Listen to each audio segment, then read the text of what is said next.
Hello, and welcome back to yet another episode of the Mystery Docket here at the Alexander Society podcast. I'm your host, Tim, who got bamboozled by the old fake broken down car trick upon my arrest. And with me today is my best buddy, Derek, who will sure as fuck shoot you if you shoot his dog. How are you doing, Derek?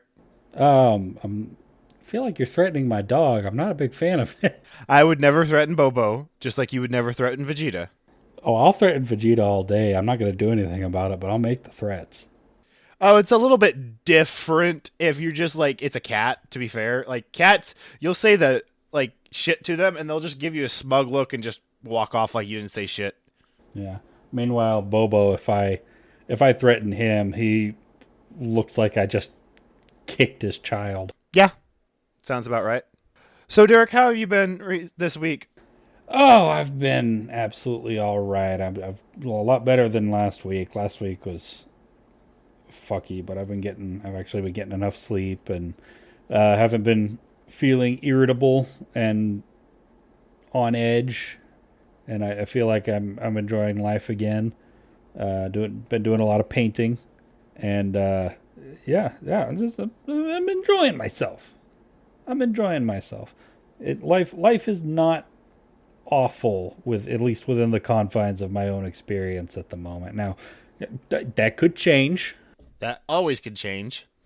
That could, because our the people who run our federal government are currently like trying their damnedest to cause like a massive economic recession. But like, They've literally instituted tariffs twice and rolled them back twice before they actually went into effect, and it's like fucked with a lot of countries, nations, and people's wallets. yeah, it's fucking dumb and stupid. They're all stupid, and they're all evil, which is a terrible combination, and I hate it.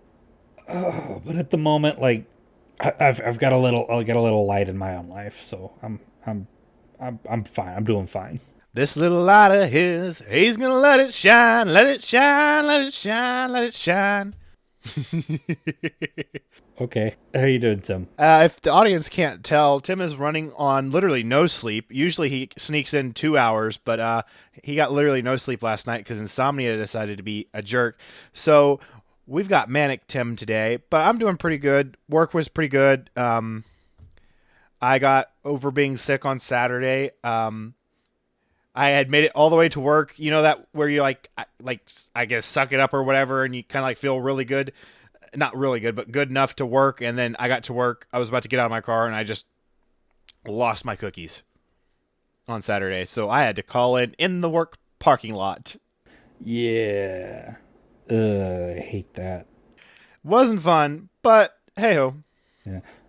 So, sorry, I was just doing the math in my head. You haven't slept in, what, like 36, 40 hours?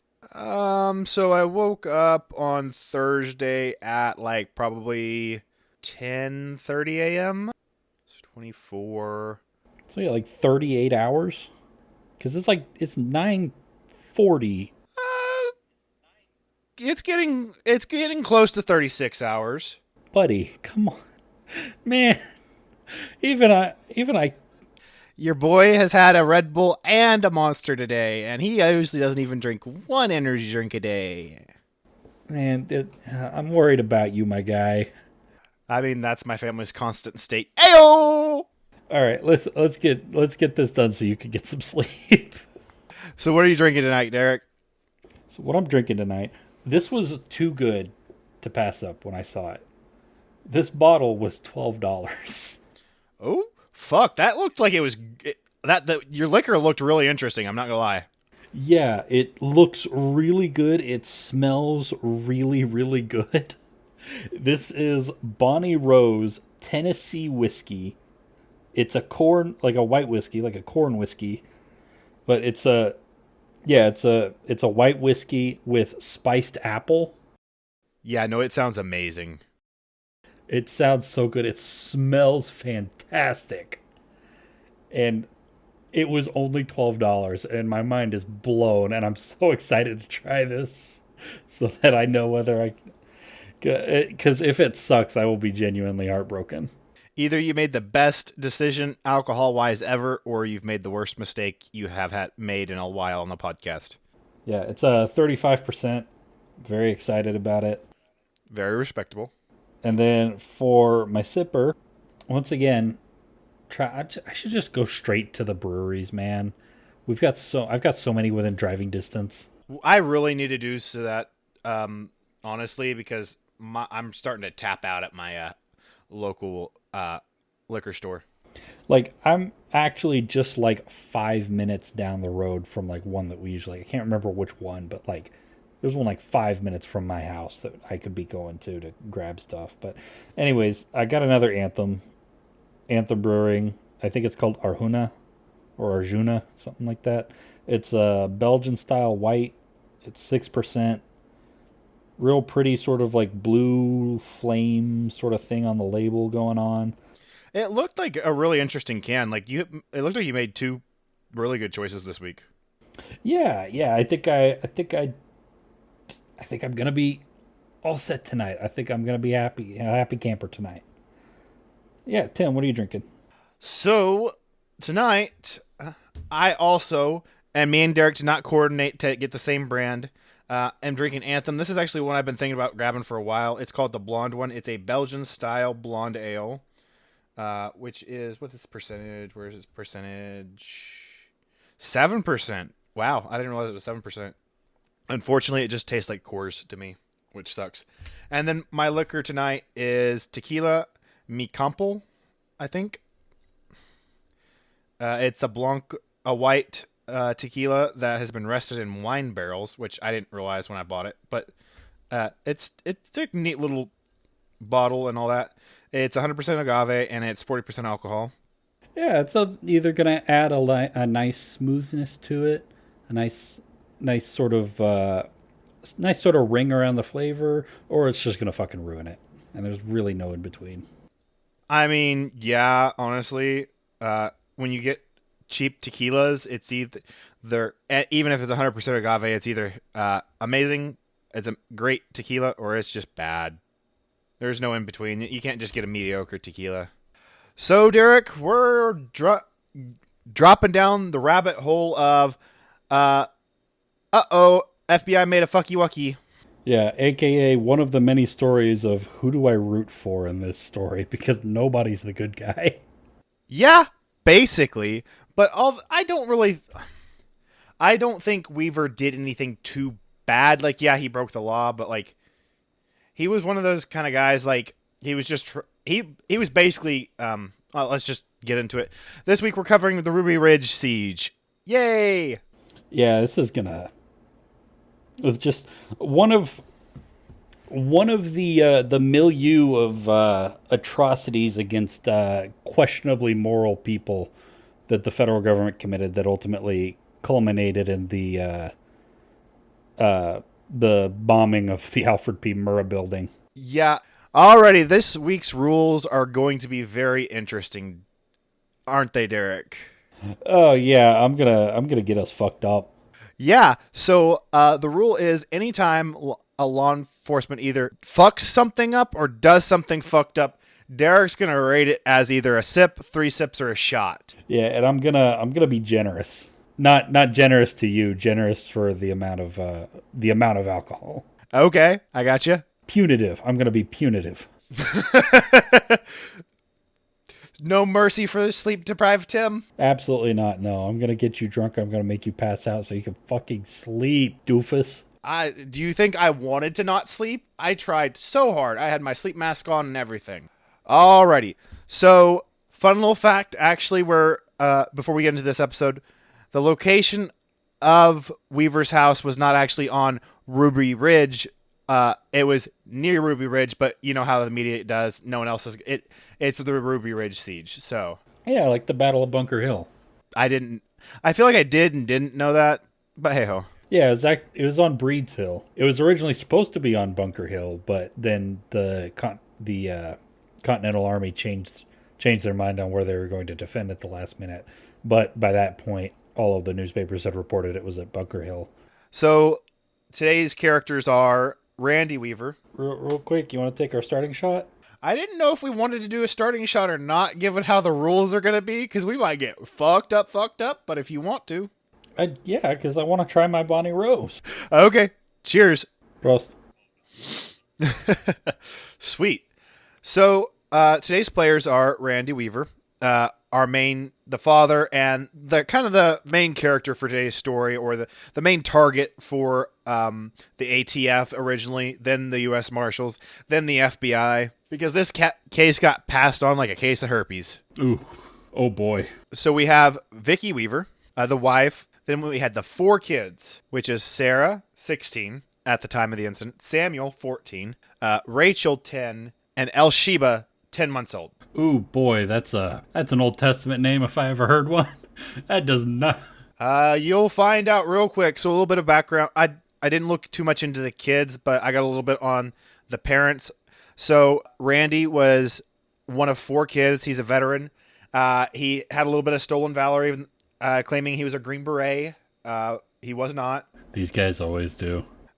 He was discharged at the rank of sergeant from the Army in October 8th of 71, and he married Vicky about a month later. Vicky Weaver, she's kind of what led them down the Christian fundamentalism path, because she got very brimstone and hellfire kind of end of days, almost culty shit, but without the actual cult trappings, just with the family. She read the late great planet Earth, which I don't know jack shit about that per se.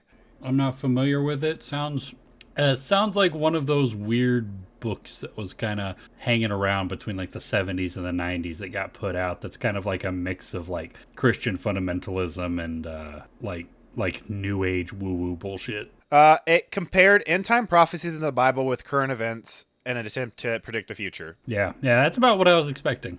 I hadn't personally heard of it, but it sounds like one of a thousand books that came out during that time that was basically the same thing that just broke a whole bunch of people's brains. He did a single semester at University of Northern Iowa, then dropped out after finding work at a John Deere factory. Fair. Vicky tried to be, Weaver. Throughout this, I call Randy Weaver just Weaver, and then anyone else in the family I refer to by the first name. That's just how my brain wanted to work when I was writing the script, so apologies if that makes you guys feel weird, but that's how I've been referring to him. Yeah, that's fine. Vicky tried working as a secretary, but ended up just being a stay-at-home mother, or as they called it back then, a homemaker. Homemaker. Yeah, my mom still has to put homemaker on a lot of forms that ask what her profession is, and I guess technically that's the formal term for it, but like it feels so antiquated. Yeah, it does. So this all starts out of a really like what the fuck domino kind of situation. So in 83, Weaver buys a 20-acre property in Boundary County, Idaho. He paid $5,000 for how many acres was it? 20 acres. I already said that. How much do you think that is in 2023 money? 25,000. A little bit over. It's $13,000 in 2023 money. God, that's so fucking cheap. Oh, that's so cheap. I would sell my left nut to be able to buy 20 acres for $13,000 today. I'm sure you could probably find some shitty dump somewhere in like Montana or Idaho. Maybe you would. And this was on a mountain, and it was probably not developed like at all. Yeah, I think the lack of development is the main thing. It's like, so if he had done this today, he basically would have been homesteading basically when he bought this property. He was setting it up to be self-sufficient, kind of live off the grid, barely going to town when he yeah, this was right around the time when homesteading first started to become like a big thing in a lot of like Christian fundamentalist and like right-wing militia circles and things like that.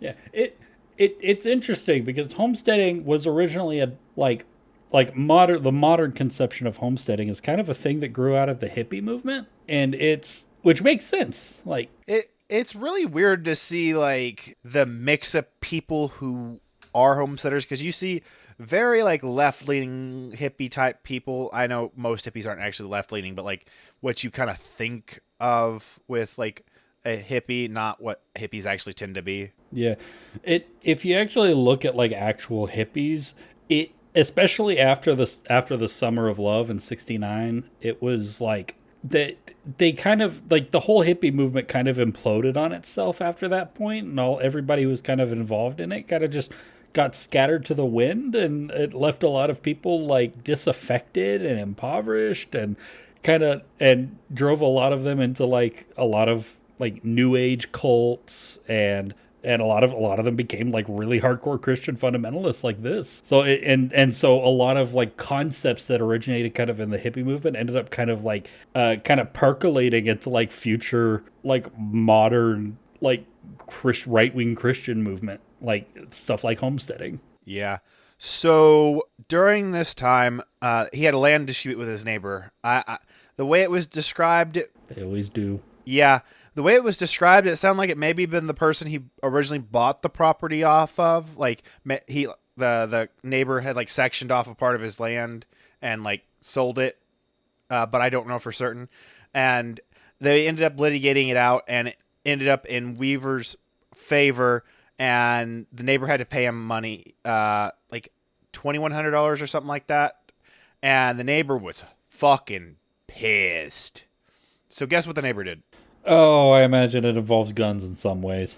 Actually, no. It involves the pen and the paper. He wrote a letter to anyone that was involved, saying that I want to make sure, because the only one I actually wrote down in my script was the president, but I want to get the full list because there was a list of people he was supposedly threatened to go shoot. Okay, so it does involve a gun. Okay. Circuitously, like there's some steps before the gun got involved, but like the gun was the primary point from the beginning. Yeah, that always happens. They writing a letter to everybody involved in a land dispute. I found it. So the neighbor was Terry Kinnison, something like that. Kinnni son. Kinnison. And it was over a 3,000. It was over the purchase of his land. So that's clearly. I didn't actually look into this part too heavily. I just wanted to get a little bit more details on this. But Kinnison was pissed because court ordered him to pay Weaver an additional $2,100 in court costs and damages. So Kinnison wrote letters to the FBI, the Secret Service, and the county sheriff saying that Weaver had threatened to kill Pope John Paul II, Ronald Reagan, and Idaho Governor John V. Evans. Oh, it's classic. Oh, it's so good. Naturally, the FBI and the Secret Service are like, we're going to treat this as a credible threat because just some rando saying their neighbor threatened to shoot the Pope, the president, and the governor. It needs to be taken seriously. Yeah, that's so.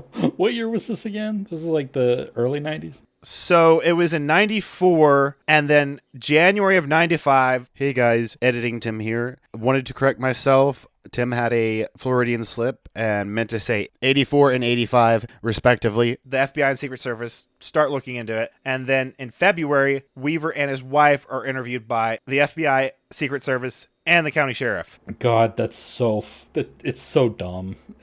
That is the domino that starts this siege off. Yeah, and that was like right after they moved in, wasn't it? It was within the first couple years, yes. Oh boy. God, I want to live out in the country so bad, like living out somewhere like that. It's kind of my dream. And the only problem is I get into one argument with my neighbor, and I'm getting shot either by him or by the cops. And God damn. So in February, Weaver and his wife get brought in. FBI, Secret Service, and county sheriff are interviewing him. Secret Service had been made aware that he was a member of the Aryan Nations, which is a neo-Nazi, white supremacist terrorist group, whatever you want to call it. And he denied that he was a member of this organization. And actually, this was one of those kind of organizations that I'm sure you'll get into it here in a second, but everything that I found that they were one of the ones that kept like records of like who was officially a member and all that. He was never. So they're an organization that was founded in like 1970. They were a very like, as far as like neo-Nazi groups went, they were a bit more like politically minded. They're kind of the milieu of like the early neo-Nazi movements in the US. They were kind of the brainy ones who cared a lot about like political theory and things like that. They were inspired by like it was kind of like a combination of like like early British Christian identitarianism and kind of combined with like neo-Nazi white nationalism. So it's like their two big things are they're neo-Nazis and they're Christian identitarians. Basically, the core of their belief is that like the white race, the Aryan race, are are a lost tribe of Israel. That bullshit. And so they are the actual real Jews. They are the actual real like chosen people of God, and the actual Jews are actually like pretenders who are descendants. There's a few different concepts. Wasn't Kanye on that bullshit for a little bit before he went full neo-Nazi? It wouldn't surprise me if he just like hyper fixated on reading about like white nationalism and identity, like European identitarianism for long enough. I bet he came across this concept at some point. So they start interviewing him, and they kind of to realize Weaver was never planning on shooting any government official, anyone like that. Weaver's the kind of like guy who literally just wanted to hunker down on his property. Really, he just wanted to homestead and be left the fuck alone, and barely come into town to do some odd ends and jobs. They tried to get him to inform on the Aryan nations, but Weaver told him to go pound sand, and they weren't really happy about that. So what I was gonna say before about the Aryan Brotherhood is if he had never been to prison, he wouldn't have been a member of the Aryan Brotherhood because it's a prison gang. But Aryan nations, that's a little bit more likely. It's more possible because there's a whole, basically like it's the part of like the evangelical, like Christian evangelical movement that is like consciously neo-Nazi. Yeah. So he definitely just everything I've heard around this case, like he had attended, I think over the course of the FBI's and Secret Service's investigation, they found that he attended like 4 meetings, but he never actually entered like the meeting. He just kind of like, I think he was networking with some of the members is basically what they found over the course of the investigation. Which, have you ever heard the German saying about sitting at a table with a Nazi? No. Yeah, if you the saying goes, if you got a table and you have 9 regular normal people and they're sitting there eating food and breaking bread with one Nazi, you got a table with 10 Nazis. Oh, I didn't say he wasn't a white supremacist or anything like that. Oh yeah. Specifically, he's not the kind that we normally associate with white supremacy, because we usually think, oh, white way superior when we think white supremacist, right? Yeah. That's the normal thought process. So he was the kind of white supremacist that believed in the separation of races, but didn't think he was the one that was like, hey, we're separate but equal. But like, I think he actually kind of believed it a little bit, like compared to like, it was just an excuse a lot of the other times. Because everything I've seen here, I didn't see a whole lot of just the okay, yeah. So he's the normal white supremacist kind of stuff we see. Yeah, so he's more of like a racial. He's a racial separatist, the kind of neo-Nazi that goes and like does public appearances with Louis Farrakhan. I don't understand that reference. Louis Farrakhan is the guy who took over the Nation of Islam. Okay. And he did a lot of he's done a lot of public appearances with neo-Nazis. Am I surprised by that? Fuck no. No, Louis Farrakhan's a fucker. So over the course of the investigation into the Weavers after that interview, because they decided, hey, he obviously wasn't going to shoot anyone important, but we're still going to look into him. Just the Pope. No, they determined that he didn't actually plan on shooting anyone. Is obviously just a pissed off neighbor, is what they were able to figure out. Can you imagine how that conversation went? Sir, do you plan on murdering anybody? Yeah, I'm thinking about murdering one federal agent who's on my fucking land right now. Yeah, stuff like that I could see him doing, but like he wasn't the kind of person who wanted to send a message out, really. He just wanted to be left the fuck alone. Yeah. Hey, you got a permit for that rifle? Do you have Mark IV plates? Hey, we gotta go. I love that meme. So during this time, I don't remember what service, what agency it was, but basically they put an inside man into the Aryan Nation group, and they basically entrapped Weaver into selling him 2 sawed-off shotguns. Entrapment is so fucking dumb, dude. Like, man, come on. Like, would he have bought sawed-off shotguns if it weren't for the intervention of federal? He sold sawed-off shotguns. Oh, he sold them to the agent. Yeah, Oh, okay, never mind then. getting caught on sawed-off shotgun charges when you're just selling them is kind of like low-hanging fruit. That like, it's like kind of it's most of the time that's not going to prevent the person who is going to use a sawed-off shotgun the law, because they're already going to get big charges if they get caught alive anyway, because they probably committed some very terrible acts. Yeah, this is coming back to me now. I remember that a lot of this is a big talking point for a lot of libertarians talking about gun rights. Is they make a huge deal about like, yeah, the federal government started to overreach and start to strip gun rights when they outlawed sawed-off shotguns, and this was the whole justification for like the Ruby Ridge this charge for the sawed-off shotguns came from a law that was implemented in like the 1920s in order to stop Gangsters like Al Capone from carrying concealed weapons. gangsters, bootleggers. Yeah, it was supposed to be to like work. Like this law was basically like, hey, they can't just own a gun that's easy, concealed and carry. But the problem with that law is the person will just wait till right before they're going to commit the crime, saw it off, and then go. It's not really going to matter at the end. Like if they're actually wanting to commit the crime, like the only people they're going to catch with this law is going to be the low-hanging fruit like Weaver. Yeah.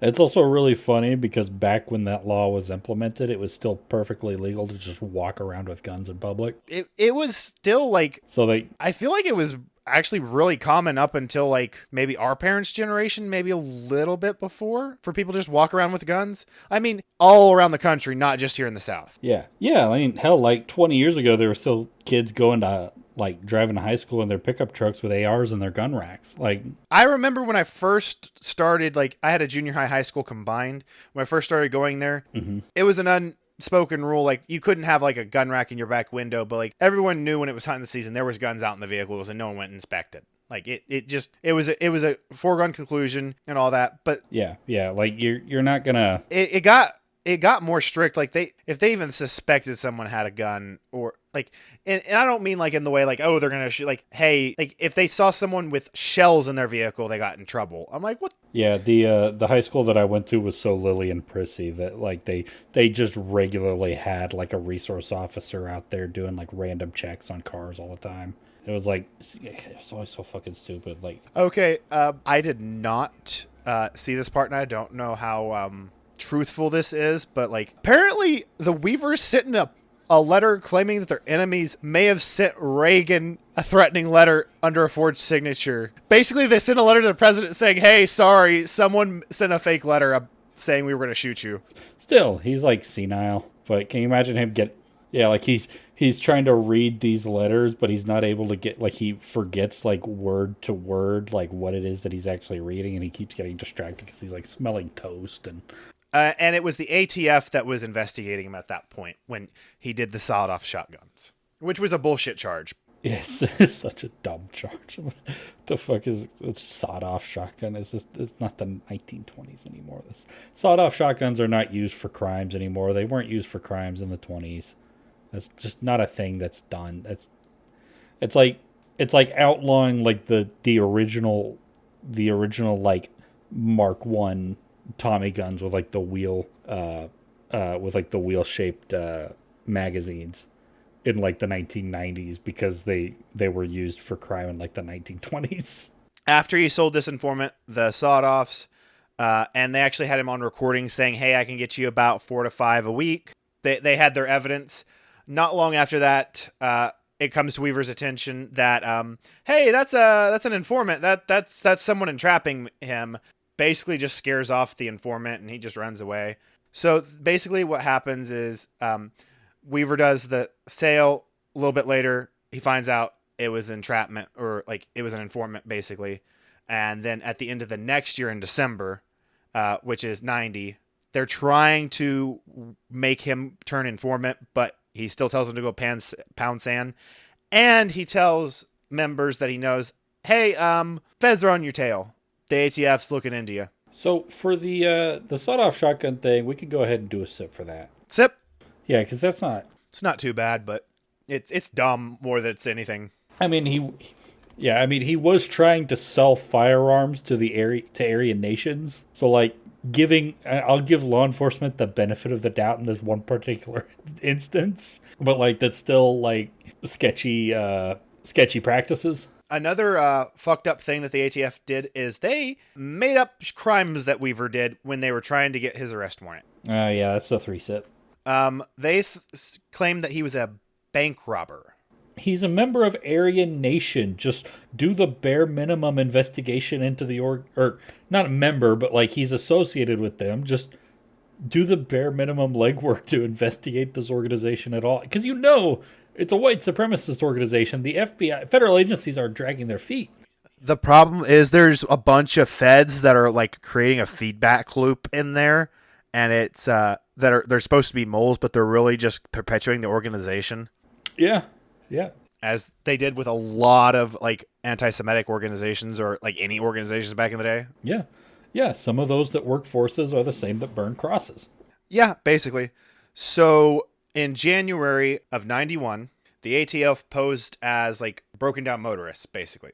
Like, hey, my car broke down, and get Weaver to stop to try and help him and arrest Weaver and his wife That's for the sawed-off charges. I'll do a sip for that, because that's really That's not the worst thing I've ever heard law enforcement do, but that's really Honestly, it's just kind of Three Stooges vibes. I'm not a big fan of using people's like natural inclination to help people in need against them. I'm not a huge fan of that idea.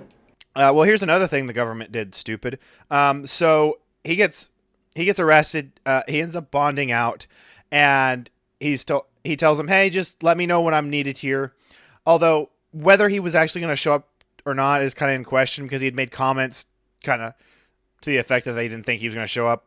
I can't remember the exact comments, but guy like this 50-50 toss-up. He's pretty anti-government at this point. Oh, really? You're telling me that a Christian fundamentalist homesteader who's associated with the Aryan nations might be, kind of anti-government? So in February, they set the trial date for February 19th. But a little bit later, they go ahead and move it back a day because of a federal holiday, give more people to get back from the holiday. So his lawyer sends him a letter saying, hey, it got moved, but the lawyer puts the wrong day. The lawyer puts it March 20th, not February 20th. Oh, God. The lawyer tried to get a hold of Weaver via phone, but Weaver didn't really like phones, so he had to send letters instead. And apparently Weaver didn't check his mail pretty often or something like that, because he didn't know. Like, as far as we know, Weaver did not know that it had not actually been changed to March 20th, but February 20th. Yeah. In that situation, what the lawyer needs to know his client, and needs to know that, oh yeah, I gotta physically drive out there to tell him if he's not answering his phone. Oh no, this is 1,000% on the lawyer. Like, this is 1,000% on the lawyer. But guess what the judge did? Oh, judge issues an order for his arrest, doesn't he? Bench warrant is issued. Oh fuck. Because the lawyer tries to go and be like, hey, we fucked up. I fucked up. Like, hey, give him some bit of the doubt, something. Judge was not having it. I think probation office kind of held off until the March 20th. No, it was the US Marshals. Sorry. So they decided to wait until the 20th of March to see if Weaver would show up to court, but he doesn't. That kind of makes us lean into he probably wasn't going to show up to begin with. Oh, well, oh, you fucking idiot. God damn it. So they gave him the benefit. Okay, well, now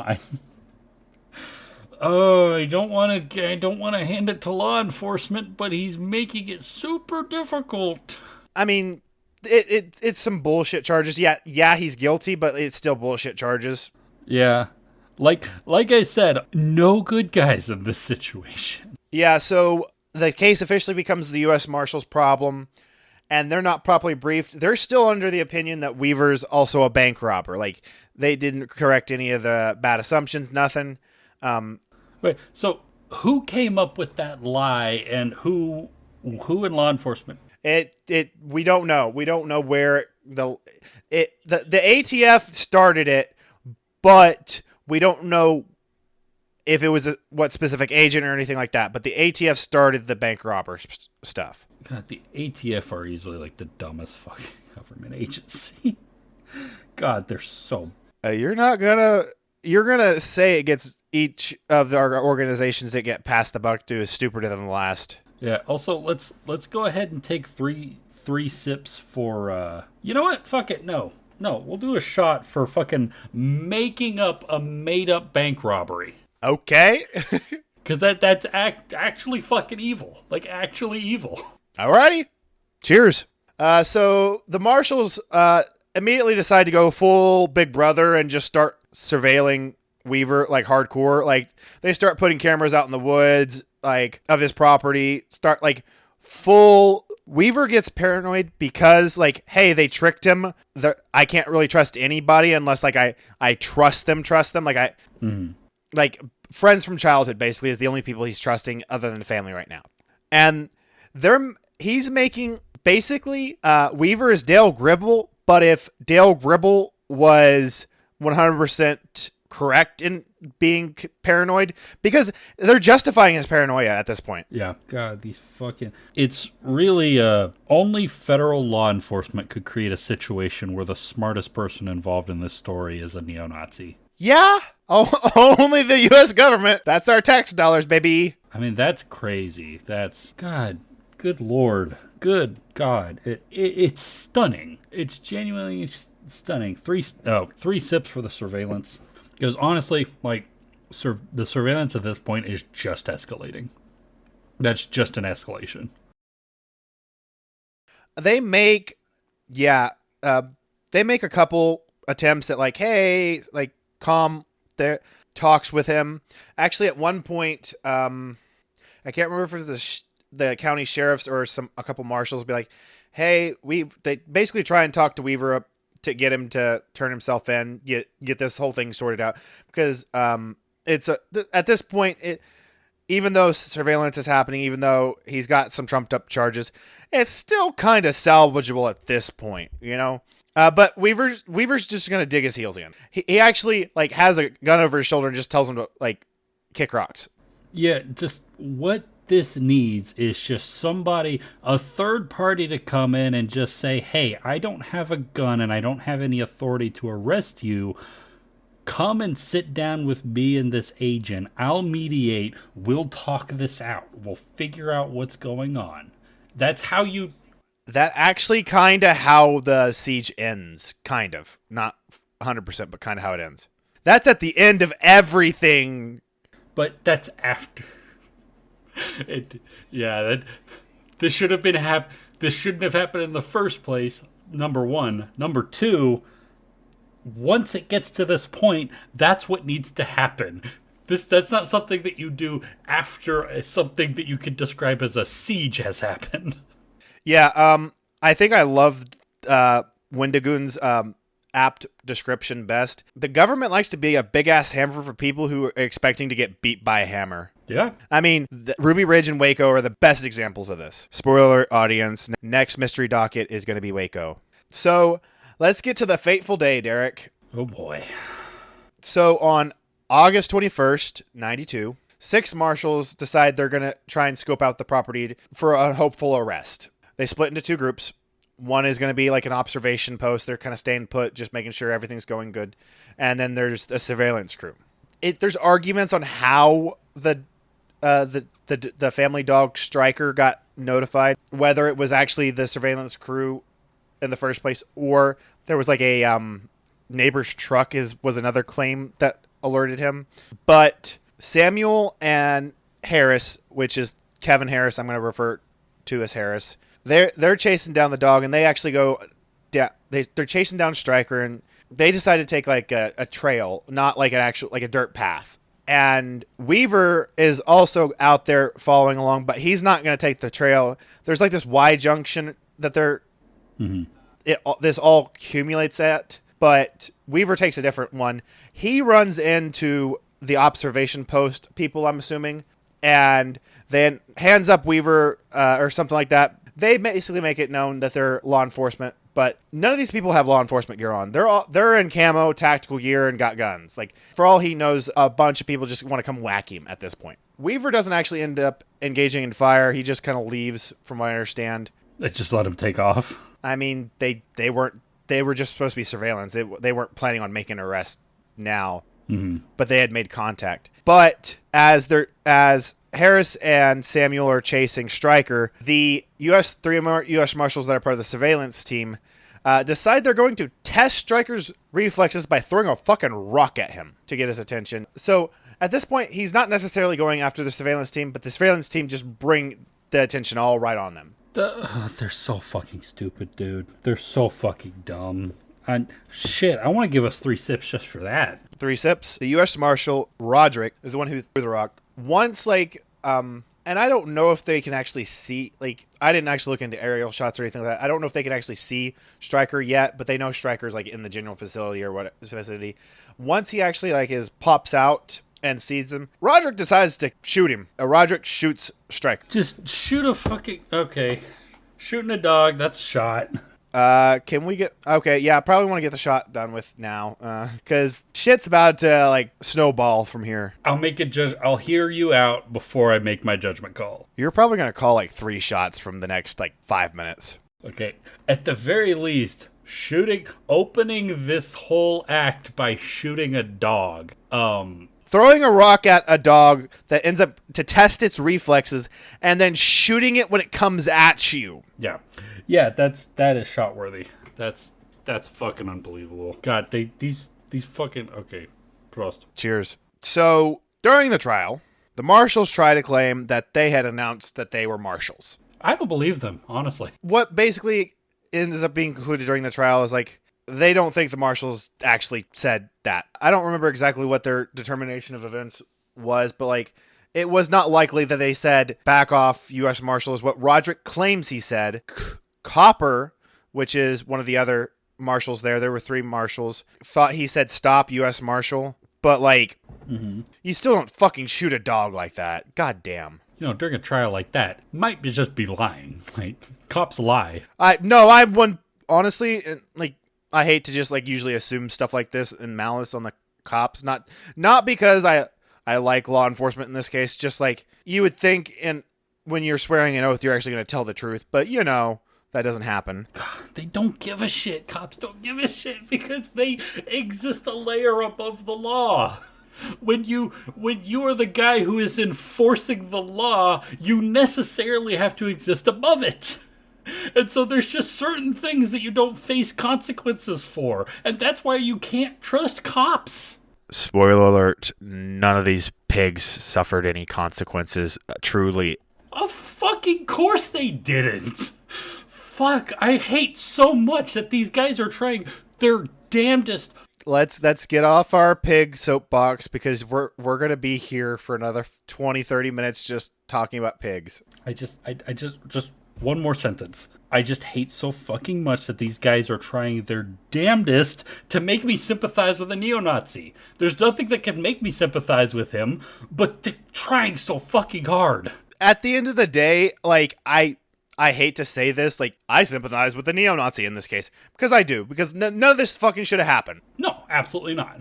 Big Brother decided to be a fucking dickwad and forced me to sympathize with the neo-Nazi, unfortunately. And I'm going to have to say that. In this one specific case. Yeah, full disclosure. Don't care what happens to this guy. I don't care what happens to Weaver. If he gets shot at the end of this, I'm not sure how this actually ends, but whatever happens to him, if it completely destroys his life, I really don't care. He's a fucking racist. I don't give a shit. But holy shit, the cops shouldn't be doing this. No, they shouldn't. So this pisses off Samuel, and he shouts, "You killed my dog, you son of a bitch," and opens fire. Yeah, I do the same thing. That's the human reaction. That's the fucking problem. The only humans in this story are the fucking Nazis, and I hate it. Technically, he's 14. He's been homeschooled, so I don't think he's truly a sympathetic character in this story. Yeah. Okay. Yeah. He's a fucking child who's just seen his dog get shot. Yeah. So he starts shooting, and the U.S. Marshals return fire. Harris also starts returning fire, which so happens to hit our 3rd Marshal, William Francis Bill Dingen Jr. Wait, say that name again. William Francis Bill is quotation, so that's the nickname. Dingen Jr. Oh, okay. So Dingen. Bill Dingen Jr. God, that really flows, doesn't it? Bill Dingen. Evidently. Harris ends up killing Dingan is what happened. Oh my god. In return fire. Samuel started the fire, and they returned it. Harris returns fire as well. God, the only time a cop ever faced consequences. So Samuel and Harris start retreating back up the hill towards the property, and as he's retreating, Cooper shoots him in the back and kills him. A child. They claim to not know Samuel was dead. Do they keep shooting his body? No. So until several days into that, where they discover Samuel's body, they don't know anyone's dead. I'm so fucking mad right now, dude. I'm genuinely upset. I'm genuinely angry. Like, my blood pressure is spiking right now. Like, God, this is such a Stupidity mixes with so many different facets of the human experience in horrible ways that, in this case, this is just stupidity and just raw fucking malice. Stupidity and malice just combining to create just an absolutely fucking evil situation. Just, oh my God, they killed a child.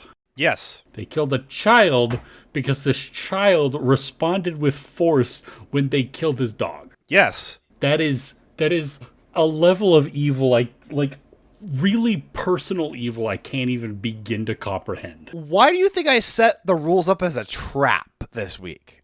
Oh, you haven't passed judgment over getting shot in the back. Oh, fuck. It has to be a shot, surely. But we've got so much coming up. We'll do a shot. I told you there's going to be like within 5 minutes, there's going to be at least 3 shot-worthy scenarios.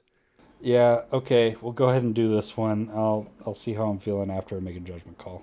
Prost. Cheers. After this incident happens, there's a little bit of cooling down. The marshals are hauling away Dingan's body. Weaver and his wife, Vicky, go and get Samuel's body, and they go ahead and put it every place I saw it described as a shack, but it's also been apparently Wikipedia called it the guest cabin. Which, in a homestead like this, is probably a shack. I was imagining it's a shack. They store his body there. Maybe like halfway between like a shack and like a vacation cabin. So like it'll be like a relatively nicely built cabin, but without like amenities or anything. Probably. Well, I don't even know if they have they probably have an outhouse. They're probably pretty far off grid. Yeah. I don't imagine these people are like hooked up to sewage or anything.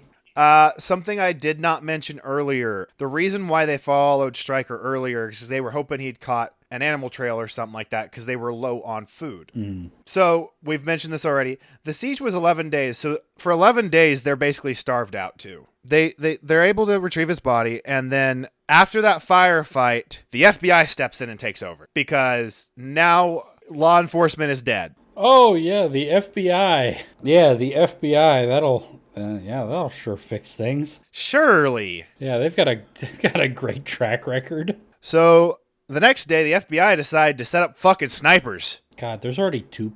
In the opening salvos of this fucking siege, within like a couple minutes, there were 2 dead people. One of them was 14. Yeah. At some point after like 2 or 3 p.m., because that's when they set up the snipers, Weaver, Harris, and Sarah, the oldest daughter, decide to go visit Samuel's body. Go and check on it. As Weaver gets to the shack, the FBI sniper, Lon Horuchi, little foreshadowing, he's also going to be at Waco. Oh, are you fucking kidding me? Fuck. I'm pretty sure I read that right. I haven't done research for Waco, but I remember it getting mentioned that he was at Waco. Fuck. God damn it. He ends up taking 2 shots. As Weaver's starting to open the door to the shack, he shoots Weaver through the right armpit, and they start booking it back to the actual main cabin. How far a shot was that? 200 yards. 200 yards? That's decent. That's a decent shot.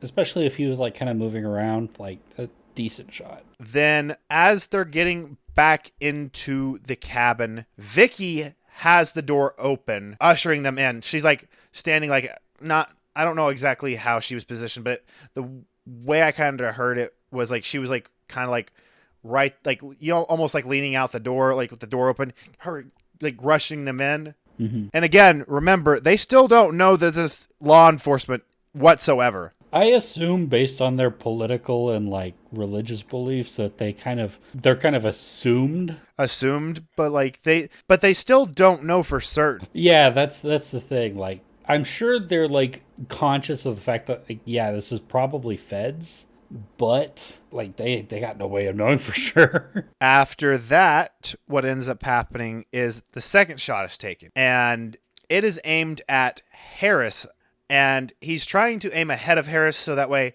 you know how you're compensating for drag and all that stuff and movement Yeah, ahead. you lead them. He ends up, the original sequence of events is it's believed that he shot Harris and it went through Harris and hit Vicky in the head, killing her almost instantly with her 10-month-old daughter in her arms. Fuck. So within 24 hours of this, maybe 48, I don't know exactly when the original events popped off, there are 2 Weavers dead. This is incredible. Like I knew Ruby Ridge was bad, but I didn't know. It's government incompetence at its finest. Okay, so I'm gonna let my anarchist side out real quick because I've been I haven't been focusing as much on politics recently, and haven't really been like really delving into like my beliefs recently. But this is really making that come back out again. Can I raise your blood pressure a little bit more first, real quick? Yeah, go for it. So they drafted special rules of engagement for this on the second day. Oh God. Lay it on me, Ben. Rule 1, if any adult in the area around the cabin is observed with a weapon after the surrender announcement has been made, deadly force could and should be used to neutralize the individual. If they have a weapon in hand, not brandishing it, not pointing at anyone, shoot to kill. Rule 2, if any adult male is observed with a weapon prior to the announcement, deadly force can and should be employed if the shot could be taken without endangering any children. So, like, hey, let's just go ahead and just murder these people as long as we're not going to endanger children. Rule 3, if compromised by any dog, the dog can be taken out. Okay, oh boy. Let's go ahead and get the last one real quick. Yeah, go for it. 4, any subjects other than Randy Weaver, Vicky Weaver, Kevin Harris presenting threat of death or grievous bodily harm, FBI rules of deadly force apply. Deadly force can be utilized to prevent the death or grievous bodily injury to oneself or that of another. Basically, like, unless it's Randy, Vicky, or Kevin Harris, treat it like normal. Otherwise, just kill those 3. Okay, anarchist. You're so pissed off that you're speechless. Anarchist side. So do my analysis. Do my analysis. The state exists to do violence, and it does violence in order to enforce its own authority. And its authority is its ability to do violence. It is a circular concept, and with a circular concept, it constantly reinforces its own logic until ultimately it comes to the conclusion that violence is an end unto itself. What they are doing here is violence for the sake of violence. They encouraged this situation to spiral out of control for the purpose of doing violence. Because it's what it feels like. Then it feels like they're like, let's fuck up this situation so we can like get our murder hobo on. The government is a gun. The government is a gun, and it exists to do violence onto people. And as long as it exists, it will continue to do violence onto people, and it will continue to justify its existence by doing violence onto people, and it will continue to do violence onto people in order to justify it's all fucking circular. I think this family could have been like way more like, yes, it's a white supremacist family, it's whatever. They could have been way more quote unquote evil and even more in the wrong before this shit holds out. None of this is justified by the government. Even if these, like, at some point, from the perspective of the feds, the fact that they were neo-Nazis is completely anathema to their purpose here. They have discovered a family that lives off the grid and who are unsympathetic, that they can justify massacring. That is what is happening here. They have found a group of people that they can reasonably justify killing. And they are taking that opportunity and they are murdering people. And because that is what the state exists to do, it's to use violence in order to justify their ability to do violence. That's what the state exists to do. And you're not wrong. Like, it's the poster child case of proving your point, Derek. This entire story. oh fuck. Okay, let's keep. Want me to make it sound even worse? Oh, I had no illusions about this ever getting better. So keep laying it on me. Just keep like the rage is something to feel. I'm feeling something. That's keep going. So, after medical examination, it was determined that it was not the bullet went through Harris and hit Vicky. It went through Vicky's head and hit Harris. Because of Harris's internal injuries, he still had to have had the bullet in him. And she still has 10-month-old Elsheba in her arms that she actually collapses on top of, and Weaver has to pull his dead wife off of his 10-month-old baby. I'm sorry. I'm actually like tearing up right now. Like I could tell. This whole situation pisses me off because at no point did the cops, law enforcement, whatever the fuck you want to call them, think to stop and try to de-escalate at any point. Like, even their laughable attempts at negotiation are fucking bullshit. de-escalation is anathema to the purpose of the state. Anytime an agent of the state tries to de-escalate a situation, it is in spite of the purpose of their position. It is, they killed a mother while she was holding her 10-month-old. They shot her through the head while she was holding her 10-month-old. It's fucked up. It makes me pissed because basically everyone involved in this from the government side gets off scot-free. Oh my god. Fuck. What a fucking nightmare. Needless to say, none of the Weavers leave the building after this, nor does Harris.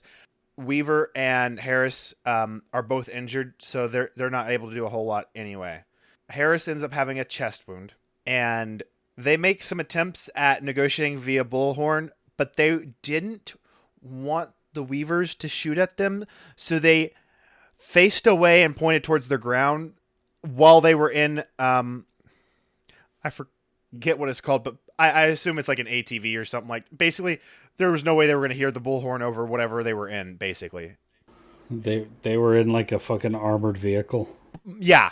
They even bring out Weaver's sister because he requested her, and they don't really make communication past that. They try and send out a little robot with a telephone, which is actually a really just like pissing in their face. You want to know why, Derek? Because they don't. No. This is a specific hostage negotiation robot. It's because they still had a fucking shotgun pointed at the Weavers with that telephone. They sent out a robot. On the robot. The robot had a shotgun on it. Yes. They claim that was an oversight. That's not I fucking hate these people so fucking goddamn much. But, buddy, what are you fucking doing to me right now? Are you shitting me? Okay, at this point, I'm not even crying anymore. Like, this is fucking funny now. Like, it is genuinely fucking... It makes the U.S. government a caricature evil bad guy. And you're just like, how did we not revolt at this point? How did this happen? Like, about 30 years ago and no one decide fuck the U.S. government? God, the American... I already knew this. I already knew the American people were fucking whipped. But... I don't think people, even if they're familiar with the case, comprehend how gruesome, how fucked up this... Like, I told you at the beginning, like, I hate that I had to say this, but I sympathize with white supremacists. Do you understand why I said that now, Derek? Fuck yeah. Holy shit, I do. Yeah. And I fucking... No man should have to pull his dead wife off of his 10-month-old baby because the government shot her. God, I was not expecting this tonight, man. I'm gonna level with you.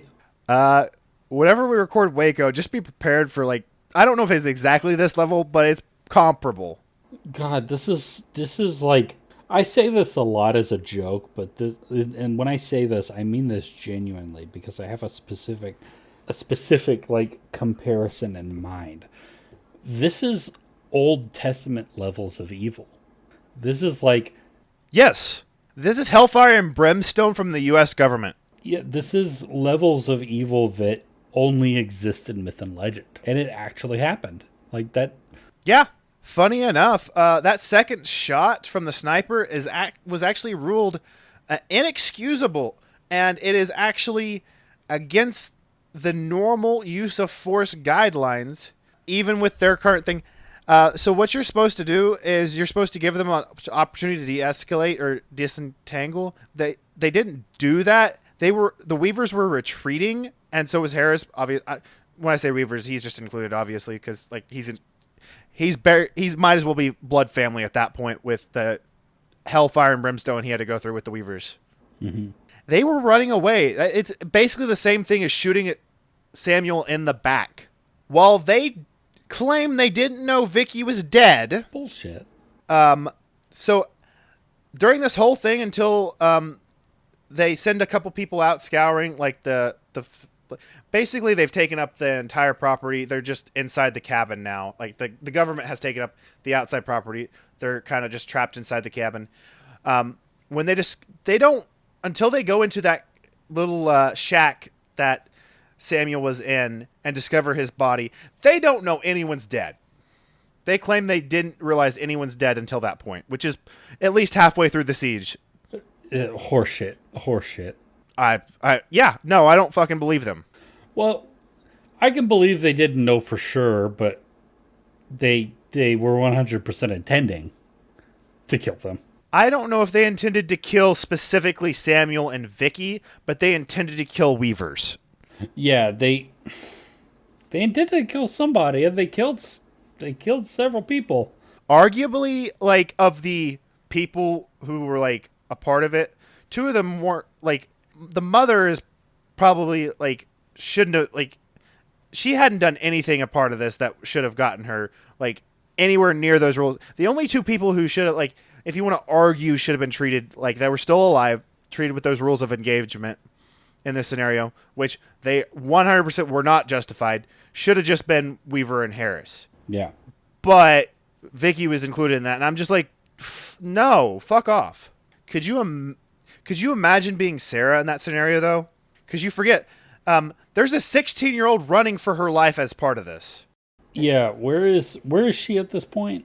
She went out with them, so she watched her dad get shot.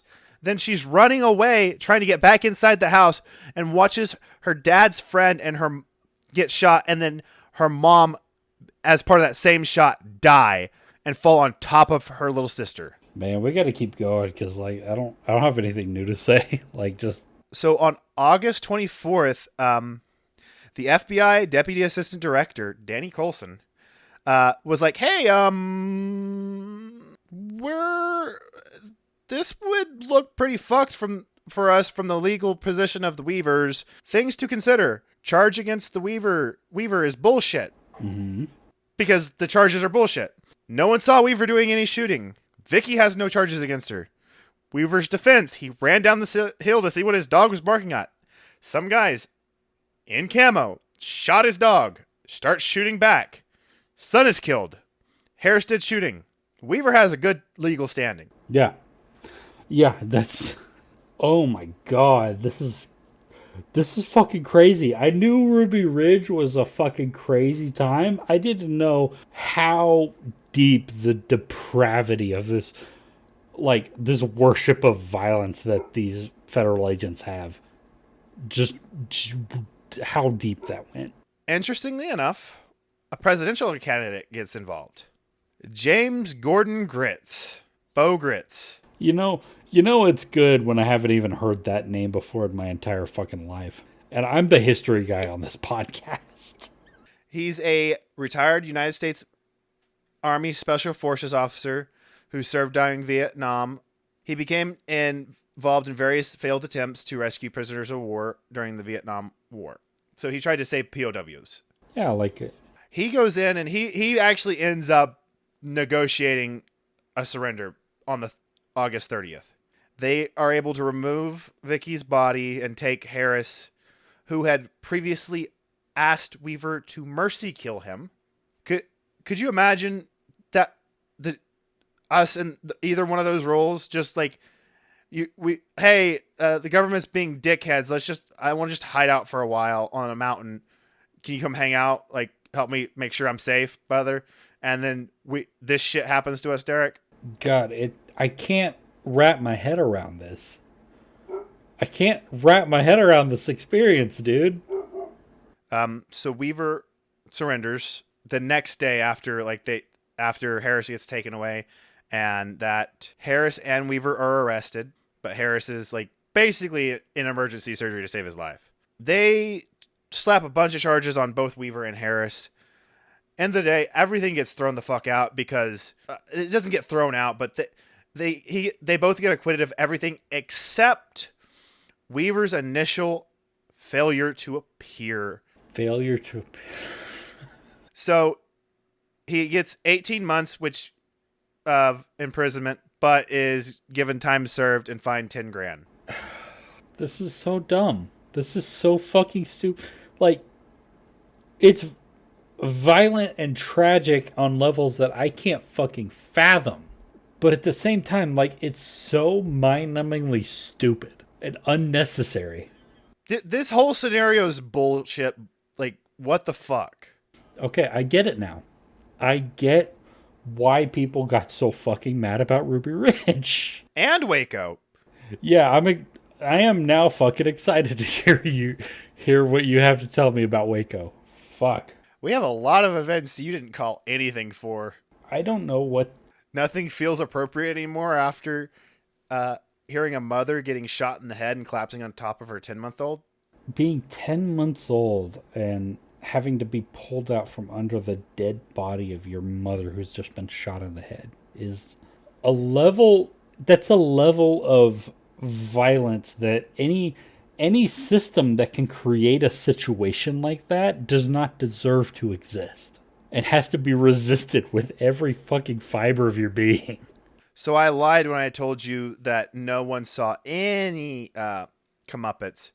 Michael Coey, the chief of the FBI's violent crimes section, pled guilty to obstruction of justice for destroying a report which was critical of the agency's role at Ruby Ridge. Got 18 months and $4 grand fine. But I think I remember hearing that got turned over. For a high-ranking officer of the FBI, that was like an afternoon shopping spree for him. Yeah. That was nothing. Oh my god, I feel so fucking bitter right now. They did bring the sniper up on manslaughter charges, but were dismissed because they claimed the statute of limitations had expired. Yes, it took them 5 years to bring him up on manslaughter charges. That's fucking... They tried to bring back the charges in 2001, but they were dropped again. Man, I don't have anything to say. Like, it just speaks for itself. Like, what do I say to this? So this actually turned Weaver into an atheist. Wow, that's why. Are you fucking kidding me? No. Oh god, that's such a loaded sentence that you just said, man. Holy shit. So he loses his teenage son and his wife. Well, I hope he stopped being a neo-Nazi, and I hope he found a... In 2007, which would be... He dies in 2022, by the way. Weaver was participating in a press conference along with tax protesters in New Hampshire. He declared, "I ain't afraid of dying no more. I'm curious about the afterlife. And I'm an atheist." I mean, yeah, if... Okay, if there's any situation that can make you question the existence of a loving God, it's having your wife's brains blown out in front of you and having your wife's body fall on top of your 10-year-old, forcing you to move her body in order to... 10-month-old. Forcing you to move her body in order to pick her up. Like, if anything could make a person... This whole situation was evil as fuck. You know what? You know what I've been thinking about this whole time? In ancient rabbinical texts, in old, like basically like Old Testament texts, they've done like archaeological research, and it never came out to be true, but like there's this common concept. Or well, okay, so there was this practice in ancient Canaanite religious practices where during times of hardship they would sacrifice children to the Canaanite pantheon of gods in order to gain their favor during like a battle or something like that. And the way, and according to legend and according to Hebrew legend, the way that they would do that is by taking an infant child and putting them into a fire to sacrifice to a Canaanite god called Baal, Baal. And the image of placing a conscious living child into a roaring fire is the only thing that I could think about the entire time you were describing this fucking story. Just biblical levels, like old. It's situations like this that make me feel like the devil probably looked at this shit and was like, you know what? I don't have to be evil anymore. Humans are fucking evil enough on their own. Yeah, what does the devil do when the people who arrive at his doorstep are more evil than he is? Because I don't think Satan, Lucifer, could come up with something more evil than that. Like, or he would give a shit to.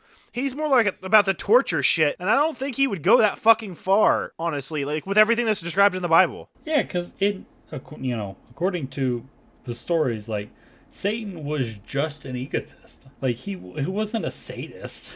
This story. What you have described to me is it is sadism, incompetence, stupidity, carelessness, just a raw lack of empathy on a level that I just can't wrap my head around. Just I don't know what else to say. It just speaks for itself. Fuck the U.S. government. Fuck the U.S. government. And then just the cherry at this point it's just the cherry on top, but the cherry on top is the fact that this guy was a neo-Nazi. At the time he was doing this, he was involved with a neo-Nazi organization. I don't have any sympathy for him, but they have forced me to. They forced me to sympathize with this guy, and I fucking hate it even more for that. Out of all the words that you expected to say during tonight's recording, did you ever think you would say the words, I sympathize with a neo-Nazi? No, you motherfucker, you made me sympathize with a Nazi, and I hate you. Tell the U.S. government that, not me. That was never my intent. It's not fair, dude. It's the U.S. government's fault, not my fault. It's not fair, dude. It's not fair that they're just fucking allowed to keep living. It's not fair that they're allowed to go home. And you wonder why I would become a homicidal maniac with a time machine, Derek. It's shit like this. They're just the people who were responsible for this. They're just allowed to go home and enjoy a nice quiet night with their families, and they're allowed to take vacations in the summer, and they never have to worry about fucking anything because they have a good paying job and security and retirement benefits, and they're responsible for this shit. They don't deserve to live, but killing them would be too easy. I'm taking one more shot. I don't care if you take it with me or not, but Prost. Cheers. What are your final words for the audience, Derek? Go out and find your local anarchist mutual aid organization and contribute all of your free time to giving them aid and assistance. But yeah, my thoughts on this are find your nearest anarchist mutual aid organization and give them all of the aid that you possibly can. Give them all of the time and energy that you can stomach. And don't push yourself, don't kill yourself over it, but just do what you can where you can. And wherever you can spite this shitty fucking government that we have, this whole shitty fucking system that started in 1776, just spite it. It only takes 5% of normal tax-paying citizens deciding to protest withhold their taxes, I think it was, to fuck up the government enough for them to have to do shit. Yeah, that surprised me, honestly. It's some kind of percentage where it wouldn't take us that many that much of America if we just the actual tax paying that actually file their taxes each year. To say I'm not gonna file, I'm not gonna pay my taxes this year. To grind everything to a fucking halt.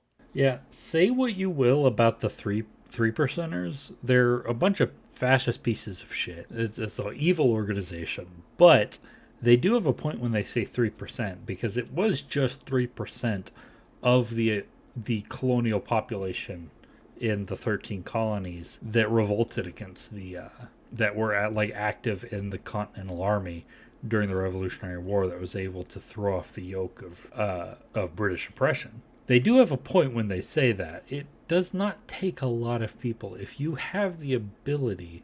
Okay, while I have you, and while we're on the topic, I know it's getting late and we gotta get to sleep, but have you ever heard the concept of Rule 303? I can't remember if I have. It sounds kind of familiar, but Yeah.